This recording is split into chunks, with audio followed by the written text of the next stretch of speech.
as much as we like to joke around, some things are just no joking matter, and that, of course, is the next stage of fascism by the dictatorial king of the United States, Donald Trump.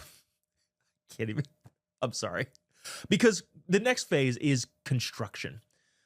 Building things or making things better is the worst thing that anyone has done in the United States of America. And of course, I say this judging entirely by the way the libs have posted on social media because, well, everything they say is true and nothing is just a political gambit to try and gain attention, but we'll get to that in a little bit later.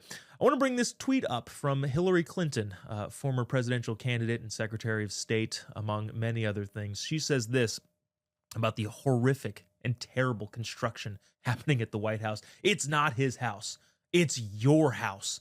And he's destroying it. Obviously, President Trump has leveled the White House. It no longer exists. It's entirely just a pile of rubble. That is what he is doing intentionally. But it's not just her. It's several libs from around the spectrum. And there's so many of these horrifying posts from libs that it's hard to get to all of them. So I wanted to play this clip from this dude named Phil. I'm not sure who this person is, but apparently he's prominent enough to garner several thousand views. This is clip one, talking about how bad the construction at the White House apparently is. Watch this. I'm here at the White House witnessing some of the destruction of the East Wing of the White House, just like the destruction of our Constitution. Over in the protest area, someone's reading the Constitution, Article 1, Congress, powers of the Congress. They need to step up and save our country from this abuse of power that's happening every day. And the abuse of power is so bad that he had to accompany that video with, "I can barely find the words," after watching the East Wing of the People's House come down. Again, like I said, President Trump has completely destroyed the White House. It is unrecognizable to anyone because, again, he's doing some upgrades and some renovations. But the list of crazy things that libs have been posting goes on and on and on and on. But I do want to show you what he is actually doing. Go ahead and show graphic 2, Glenn. As you can see here, almost all of the White House is destroyed. It's just a bunch of rubble. Actually, Glenn, I think that's actually a photo from 1934 when they were adding more. There is actually that's actually more than what they're doing now. This is a construction of the entire West Wing. So shoot, was that fascism then too? Or is it just fascism now that Donald Trump is destroying the White House? Actually, I want to bring you a photo of what is actually happening relative to the rest of the White House. This is in graphics 12, I believe, Glenn. If you can pull this up, this just shows a map of the terrible destruction here. Now, here's where you can get a picture of what is actually happening. Again, libs have been losing their minds over this, pretending that like the entire White House is now a demolition zone. This small little cutout right here, the yellow part, is the only thing that's being changed, and it's used to make way for a ballroom, which, by the way, President Obama also wanted in his White House and didn't actually get. President Trump is actually doing it now. Even more than that, I want to show this picture of the White House from 1846. I believe this is graphic 3.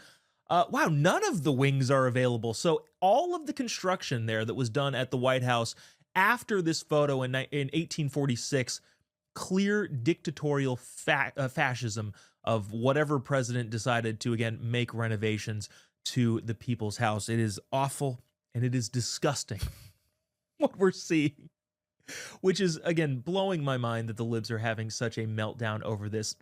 The last one I want to show here is another tweet. Now that you have the full scope of what's happening, this is effectively what has been taking over the internet space on the lib media sites.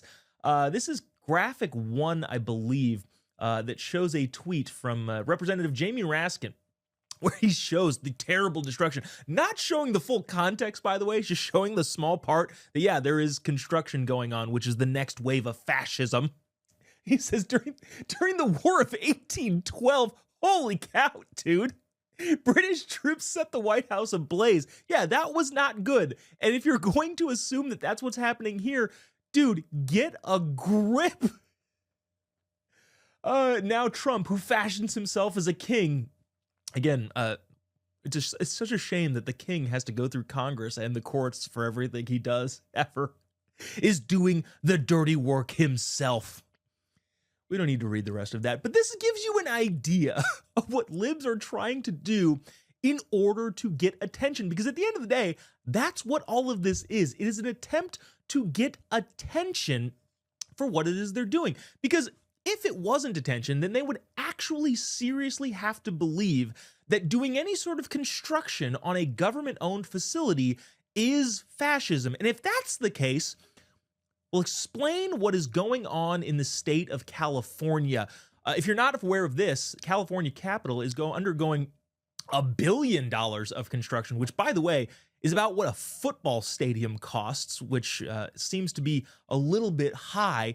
But I want to play you this cut from the state of California, where they're undergoing fascist construction as well. But interestingly enough, unlike President Trump's ballroom, which is entirely funded privately, and because Trump's a construction guy, will actually probably get finished, this is what the fascism looks like when they're expanding the Capitol in the state of California and where the money is actually going. Play cut 2. But information has been tough to get. As we reported last year, more than 2,000 people involved in the project signed non-disclosure agreements, legally requiring some lawmakers, government officials, and others to keep quiet about what's going on. The cost estimate has more than doubled since 2018, and the NDAs are still in place. In other words, in the state of California, where they are expanding the Capitol through fascism, the budget, like she just said, has doubled. And where is the outrage there from the libs? Destroying the people of California's house by making it better. Let me ask you this, libs. If President Trump privately funding an improvement to the White House is just the worst thing you've ever seen, what do you call it when the capital of California gets an expansion that costs twice as much as it originally expected, and all of the contractors have to sign NDAs to say, hey, we're not going to talk about where this money is going? If President Trump's addition to the White House is the most evil thing anyone has ever done, what the heck do you call that in the state of California? Well, what we actually call it, if we're being realistic about it, is an attention grab. That's the only thing that is happening here. We need attention. You know why? Because the only thing the libs won't do is try to push good ideas. When you only have bad ideas, when you only have bad ideology, and when you only have bad policy, you have to try and garner attention any way you possibly can.